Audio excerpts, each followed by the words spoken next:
Në ditën kur para SPAK, disa të rinj, duke marrë shkas nga çështja e Belinda Ballukut, po protestonin për t'i kërkuar këtij institucioni luftë ndaj korrupsionit. GKK vendosi të lirojë ish-ministrin e Shëndetësisë, Ilir Beqaj, duke vendosur masën në arrest shtëpie lidhur me dosjen sa SPAK për abuzimin me fondet e Bashkimit Evropian. Ilir Beqaj do të jetë në arrest shtëpie, në një kohë që ai po hetohet edhe për çështjen e sterilizimit, tender miliona euro për të cilin janë në burg varësit e tij. Lidhur me dosjen sa SPAK, kërkesa e Beqajt për heqjen e masës së arrestit me burg bazohej në pretendimin për tejkalim të afateve të paraburgimit. Ndërkohë këtij vendimi për lirimin e Ilir Beqajt i parapriu edhe vendimi për lirimin e të dyshuarit tjetër, Ermal Kurtulaj, i cili është pjesë e dosjes sa SPAK.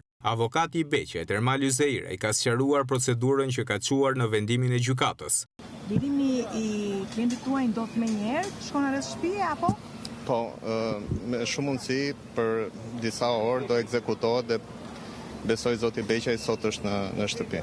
Si argumentoi gjykata dhe cila ishte kërkesa juaj, zoti Yzeira? Kërkesa ishte për shurjen e afateve të paraburgimit, meqense gjykata në datën 27 korrik mori vendimin për kthimin mbrapsht të akteve të dosjes së prokurorisë dhe kjo i bashkon afatet e seancës paraprake tek afatet e hetimit paraprak.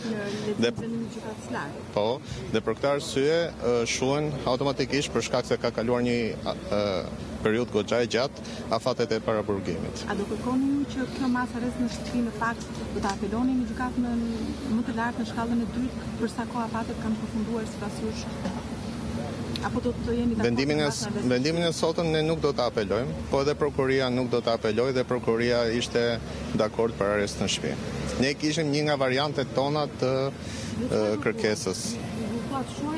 Ne kërkuam shurjen e afateve të paraburgimit dhe në alternativë, që ishte alternativa e fundit, ishte arresti në shtëpi. Ish-ministri i Shëndetësisë Ilir Beqaj u arrestua në 4 korrik 2024 për abuzim me fondet e SPAK. Ai njihet si një nga arkitektët kryesor të tenderave në shëndetësi.